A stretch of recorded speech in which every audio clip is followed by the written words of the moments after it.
দর্শক, আজকের ভিডিওতে আপনাদের দেখাবো চায়নার কিছু লোভনীয় ব্রেড, অর্থাৎ বিভিন্ন ধরনের আইটেম। এই আইটেমগুলো দেখলেই কিন্তু খাইতে মন চাইবে। অনেক সুস্বাদু এবং সুন্দর আইটেমগুলো আজকে দেখাবো। বিভিন্ন ধরনের আইটেম এখানে আছে। তো চলুন পুরো ভিডিওটা দেখি। আর ভিডিওটা নিচ্ছি লেটস গো চ্যানেল থেকে। চলুন এখন ভিডিওটা দেখে আসি। তারপরে এটাকে কাটা হয়েছে, তারপর এটা চুলাতে দেওয়া হবে। চুলাতে বেশ কিছুক্ষণ রাখার পর এটা কিন্তু কমপ্লিট হয়ে গেছে। যদি সময় সংকীর্ণতার জন্য আমি চুলাতে রাখার যে দৃশ্যটা সেটা খুব একটা রাখিনি। এই যে দেখতে পাচ্ছেন, এটাও পিৎজার মতো দেখতে। এই ব্রেডটাও তৈরি কিভাবে করা হচ্ছে দেখুন। এই যে যা যা লাগবে সেগুলো সবকিছু দিয়ে এই যে চুলার মধ্যে 10 মিনিট বা 15 মিনিট রাখার পর বের করলে হয়ে গেল। এরপর ফিশ একটা রেসিপি দেখবো মাছ দিয়ে। মাছের উপরে প্রথমে সস দেওয়া হচ্ছে, মেরিনেট করে নেওয়া হয়েছিল আগে। তারপরে এইটা সম্ভবত তিল বা এরকম কোনো কিছু একটা হবে। তারপরে এটাকে গ্রিল, আলাদা আলাদা লোহার গ্রিল দেখা যাচ্ছে, এর ভেতরে রেখে চুলা থেকে বের করলে হয়ে গেল। এরপর আরেকটা ব্রেড তৈরি করে দেখাবো। এটাও বেশ সুন্দর, লোভনীয় বিস্কিটের মতো। আটার উপরে দেখতে পাচ্ছেন এগুলো যা যা দেওয়ার দরকার সবজি আগে থেকে সবকিছু কমপ্লিট করা হয়েছে। তারপরে চুলার মধ্যে রেখে বেশ কিছুক্ষণ তারপরে বের করার পর খুব সুন্দর।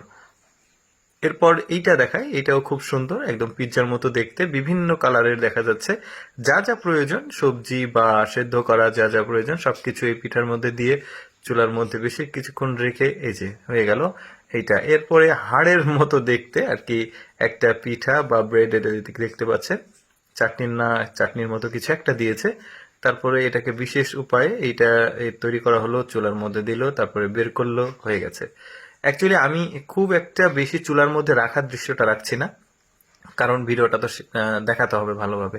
একটা ডিম বিশেষ প্রসেসে আসলে ভেজে নেওয়া হলো, তারপরে সবজি দেওয়া হয়েছে, মাংস দেওয়া হচ্ছে, তারপরে এই যে কি সুন্দর রেসিপি দেখতে পাচ্ছেন। এরপর যেটা দেখাবো এটা একটা স্ট্রিট ফুড বলতে পারেন। প্রথমে একটা চাপ দিয়ে আটাকে লম্বা করে নেওয়া হলো, তারপরে একটু কালার করা হয়েছে, তারপরে দেখতে পাচ্ছেন বিভিন্ন কিছু দিয়ে খুব সুন্দর একটা। এরপর আমরা দেখতে পাবো একটা ব্রেড। এই ব্রেডটা কিন্তু দেখতে আউটলুক খুব সুন্দর, বেলুন, একটা বিশেষ বেলুন দিয়ে চাপ দিয়ে এটাকে এই আকৃতি দেওয়া হয়েছে। তারপরে চুলার মধ্যে থেকে বের করে খুব সুন্দর একটা ব্রেড তৈরি হয়ে গেল।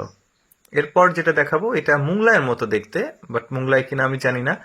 পেঁয়াজের যে ফুলকা থাকে ফুলের সাথে ওইটা, তারপরে কিছু মাংস, এইটা, তারপরে এটাকে বন্ধ করে দিল, তারপরে এটা চুলার মধ্যে দিয়ে তাপ দিয়ে এই যে হয়ে গেল মুংলাইয়ের মতো, বাট জানি না মুংলাই কিনা।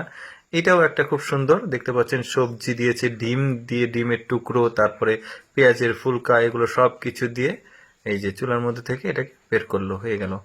এরপর যেটা দেখাবো এইটা আর কি শেষ রেসিপি। দেখতে পাচ্ছেন খুব সুন্দর, পেঁয়াজ দিয়েছে, চাটনি দিল, সস দিয়েছে, তারপরে ভাত দিয়েছে, তারপর ব্রকলি, তারপরে মাংস, এই যে আরো কিছু দিচ্ছে, হয়ে গেল কমপ্লিট।